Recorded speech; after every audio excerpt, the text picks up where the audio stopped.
There are far, far better things ahead than any we leave behind. You can never get a cup of tea large enough or a book long enough to suit me. I believe in Christianity as I believe that the sun has risen, not only because I see it, but because by it I see everything else. Love is not affectionate feeling, but a steady wish for the loved person's ultimate good as far as it can be obtained. It is a good rule after reading a new book, never to allow yourself another new one till you have read an old one in between. Someday you will be old enough to start reading fairy tales again. To be a Christian means to forgive the inexcusable because God has forgiven the inexcusable in you. You can make anything by writing. It would seem that our Lord finds our desires not too strong, but too weak. We are half-hearted creatures, fooling about with drink and sex and ambition when infinite joy is offered us, like an ignorant child who wants to go on making mud pies in a slum because he cannot imagine what is meant by the offer of a holiday at the sea. We are far too easily pleased. A children's story that can only be enjoyed by children is not a good children's story in the slightest. We are not necessarily doubting that God will do the best for us.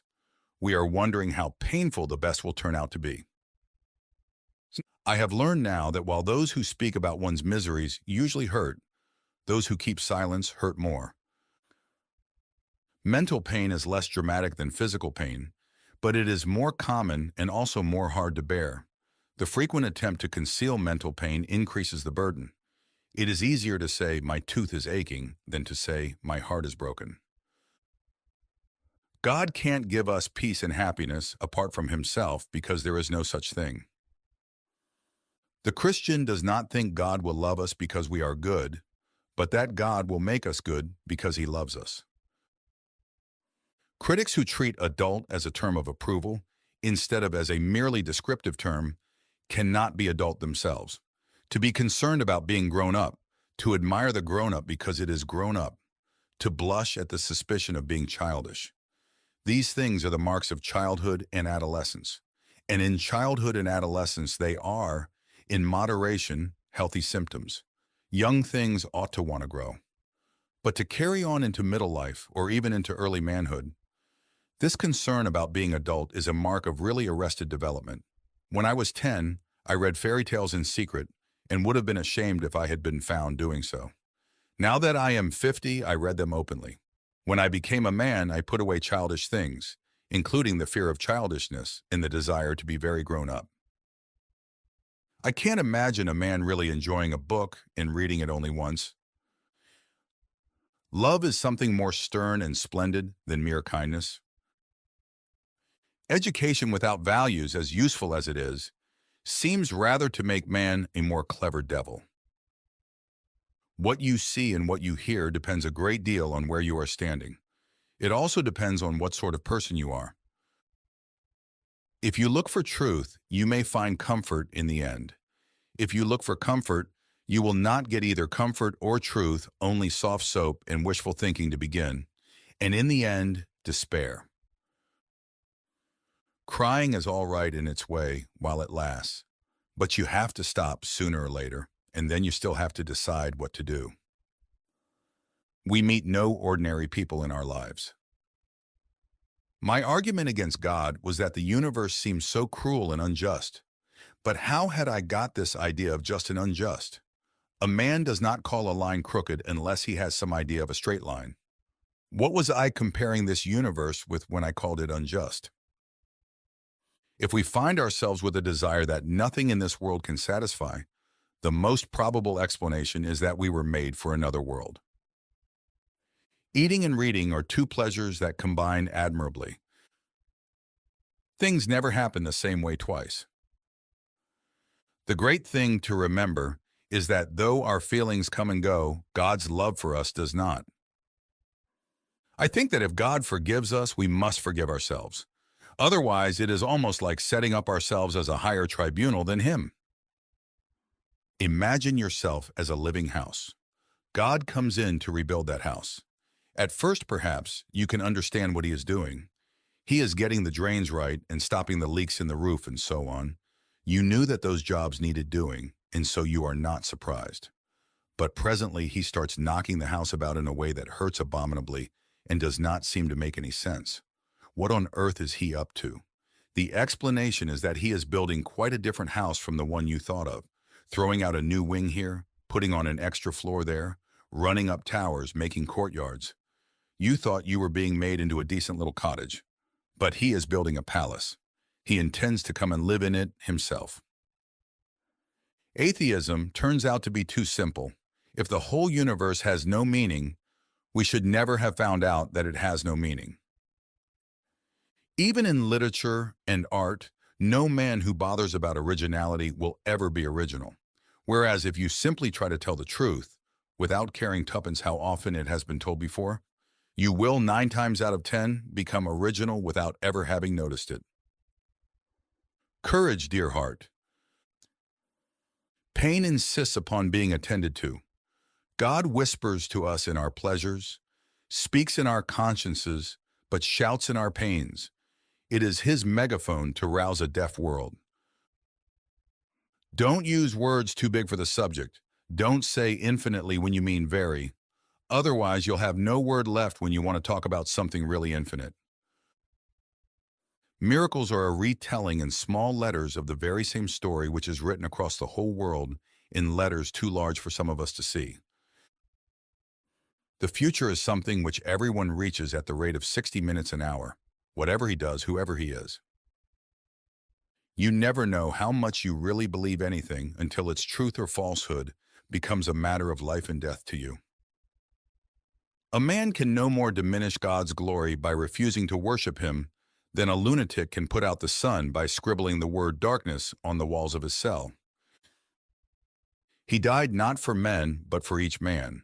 If each man had been the only man made, he would have done no less.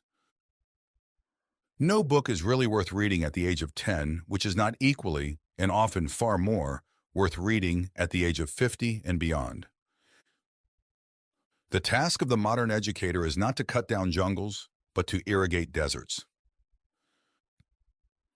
To have faith in Christ means, of course, trying to do all that he says. There would be no sense in saying you trusted a person if you would not take his advice. Thus, if you have really handed yourself over to him, it must follow that you are trying to obey him, but trying in a new way, a less worried way. Not doing these things in order to be saved, but because he has begun to save you already. Not hoping to get to heaven as a reward for your actions, but inevitably wanting to act in a certain way because a first faint gleam of heaven is already inside you. No one ever told me that grief felt so like fear. I didn't go to religion to make me happy. I always knew a bottle of port would do that. If you want a religion to make you feel really comfortable, I certainly don't recommend Christianity. Now, the trouble about trying to make yourself stupider than you really are is that you very often succeed. I know now, Lord, why you utter no answer. You are yourself the answer. Before your face questions die away. What other answer would suffice? There was a boy called Eustace Clarence Scrubb, and he almost deserved it. God allows us to experience the low points of life in order to teach us lessons that we could learn in no other way. When we lose one blessing, another is often most unexpectedly given in its place. You would not have called to me unless I had been calling to you, said the lion. A silly idea is current that good people do not know what temptation means. This is an obvious lie. Only those who try to resist temptation know how strong it is. A man who gives in to temptation after 5 minutes simply does not know what it would have been like an hour later. That is why bad people, in one sense, know very little about badness. They have lived a sheltered life by always giving in. A proud man is always looking down on things and people, and of course, as long as you are looking down, you cannot see something that is above you. Write about what really interests you, whether it is real things or imaginary things, and nothing else. It is when we notice the dirt that God is most present in us. It is the very sign of his presence. If you love deeply, you're going to get hurt badly, but it's still worth it. Safe? Said Mr. Beaver. Don't you hear what Mrs. Beaver tells you? Who said anything about safe? Course he isn't safe, but he's good. He's the king, I tell you. Nothing you have not given away will ever really be yours. Make your choice, adventurous stranger. Strike the bell and bide the danger, or wonder till it drives you mad what would have followed if you had. Christianity, if false, is of no importance, and if true, of infinite importance. The only thing it cannot be is moderately important. I am a product of endless books. My father bought all the books he read and never got rid of any of them.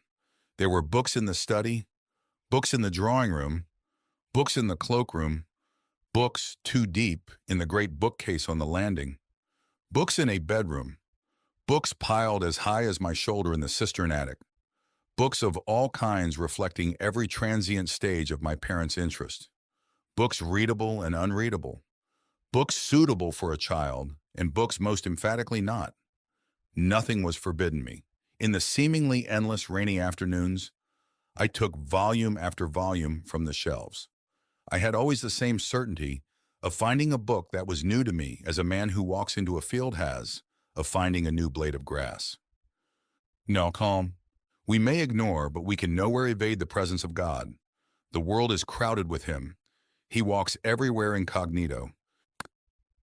That's the worst of girls, said Edmund to Peter and the dwarf. They never can carry a map in their heads.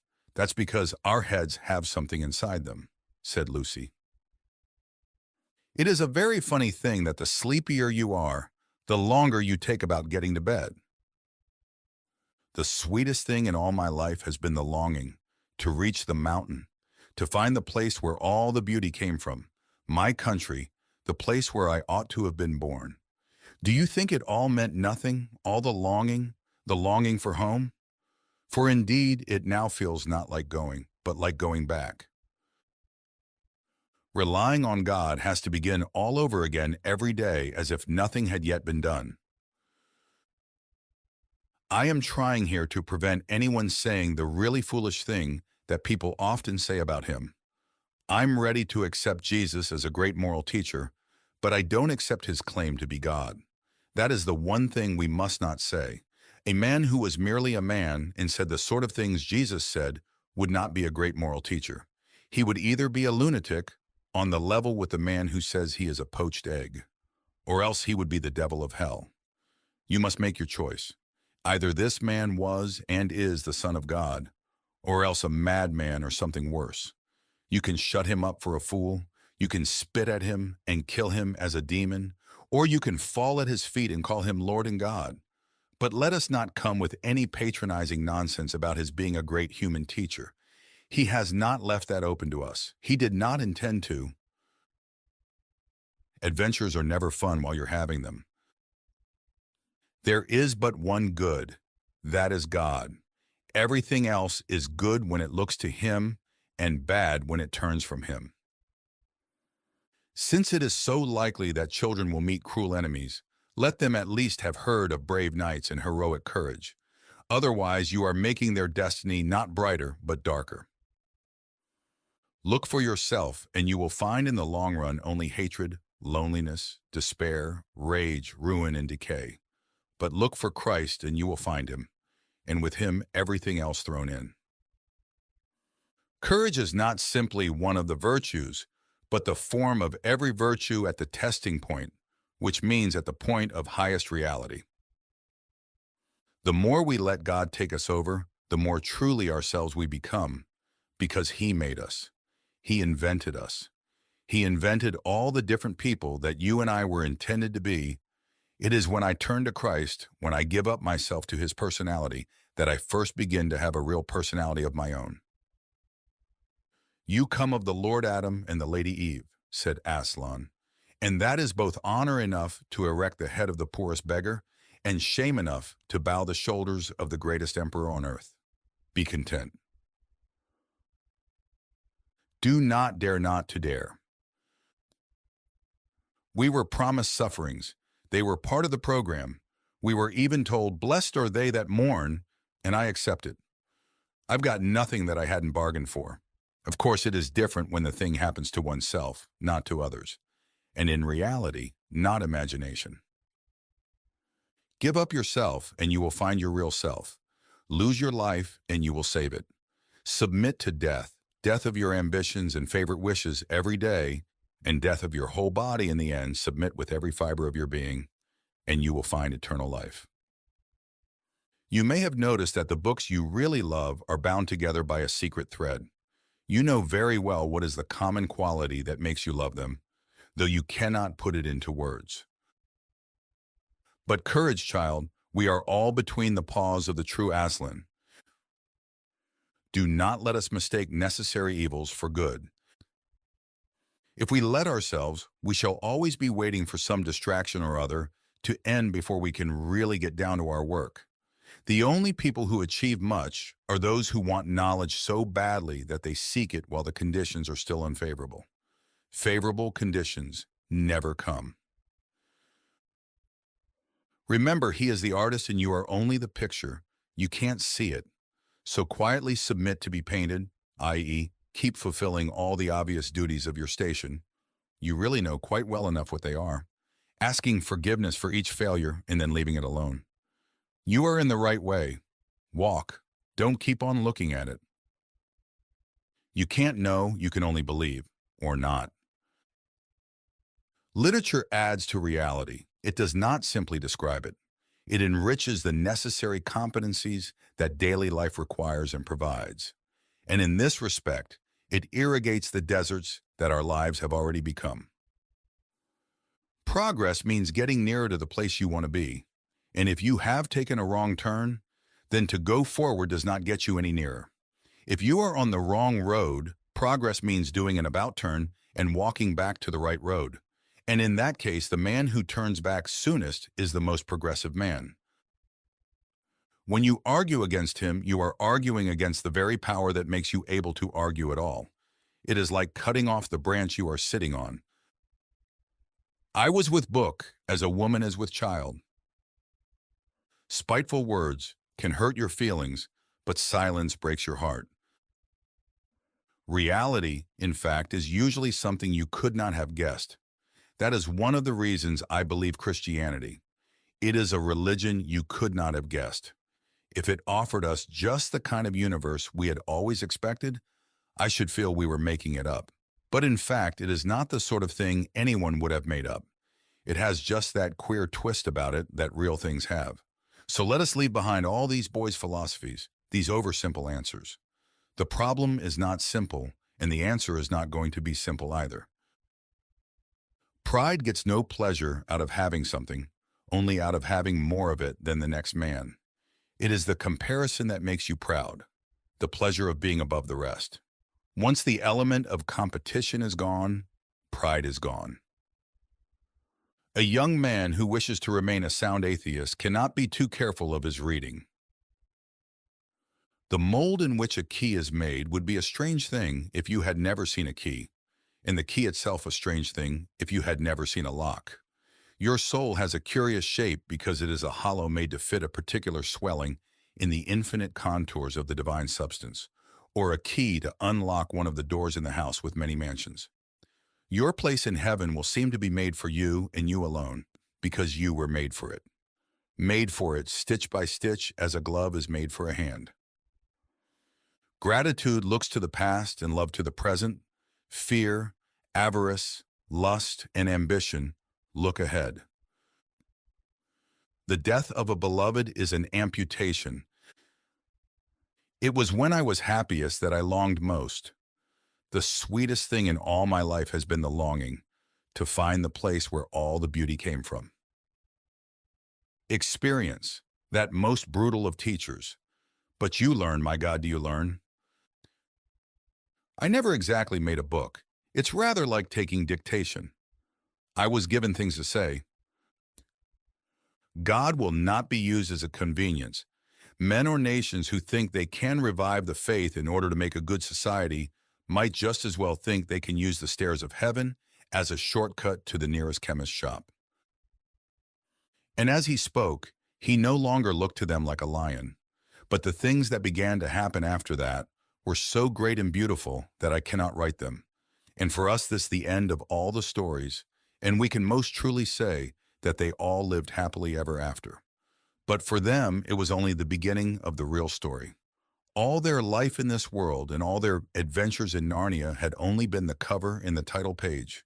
Now at last they were beginning chapter 1 of the great story which no one on earth has read, which goes on forever, in which every chapter is better than the one before.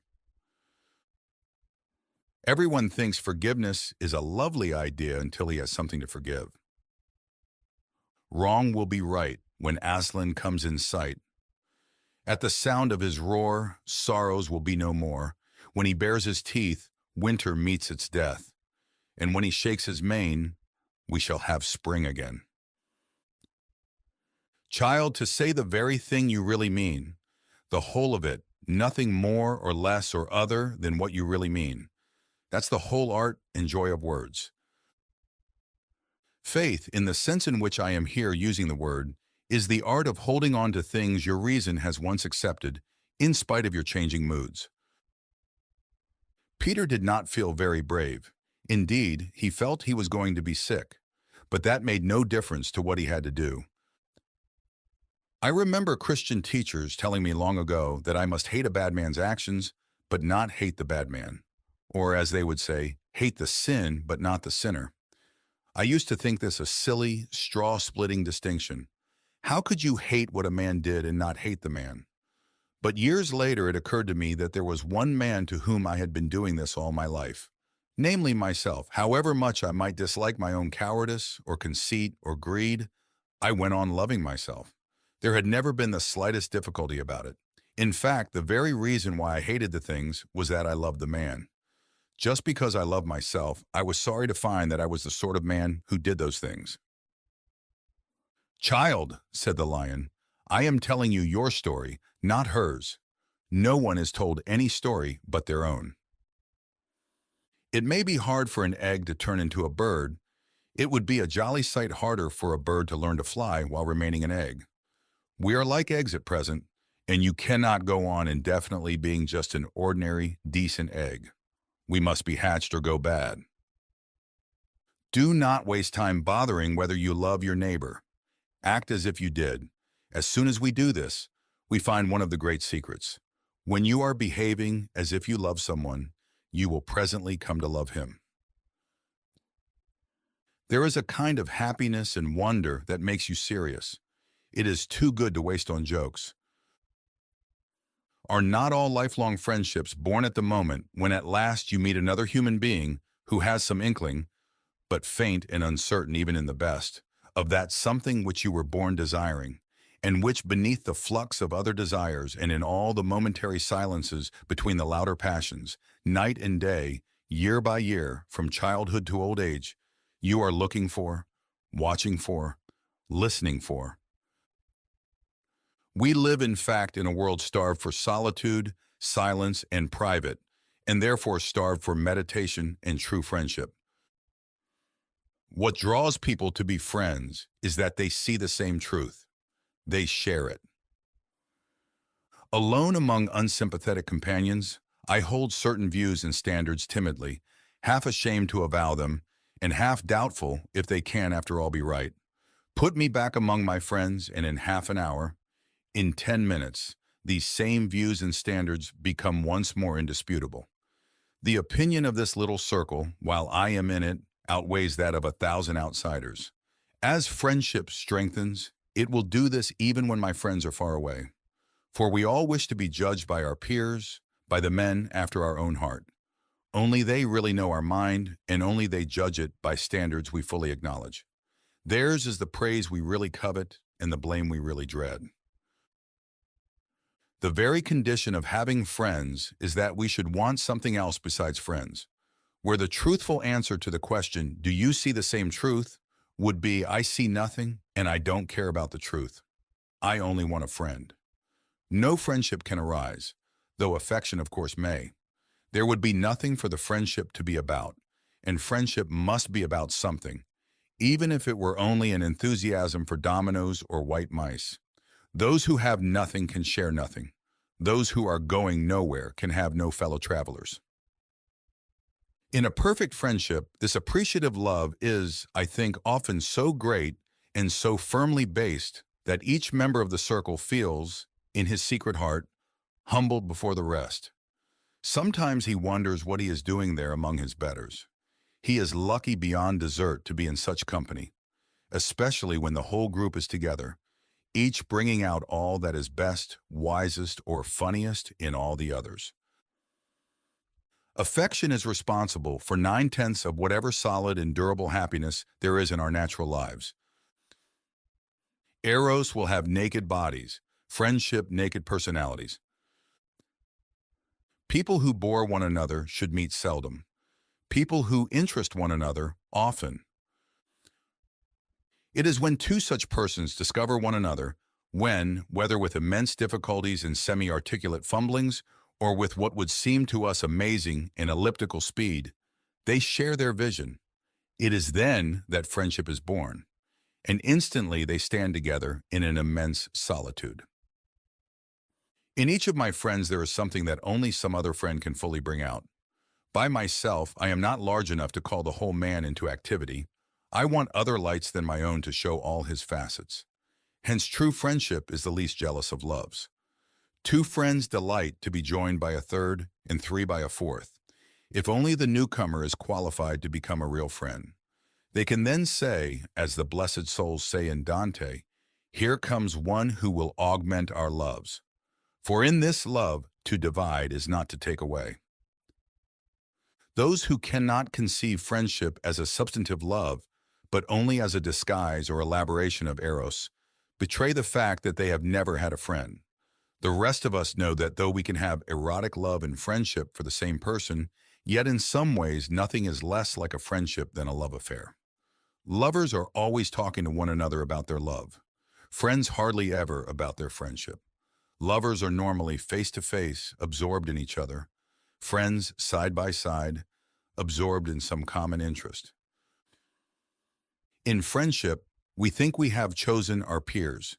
In reality, a few years difference in the dates of our births, a few more miles between certain houses, the choice of one university instead of another, the accident of a topic being raised or not raised at a first meeting, any of these chances might have kept us apart. But for a Christian, there are, strictly speaking, no chances. A secret master of ceremonies has been at work.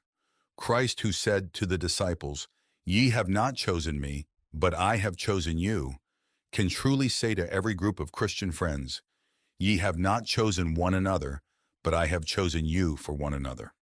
The friendship is not a reward for our discriminating and good taste in finding one another out. It is the instrument by which God reveals to each of us the beauties of others. Friendship is unnecessary, like philosophy, like art. It has no survival value. Rather, it is one of those things which give value to survival. To love at all is to be vulnerable. Friendship is born at the moment when one man says to another, "What? You too? I thought that no one but myself."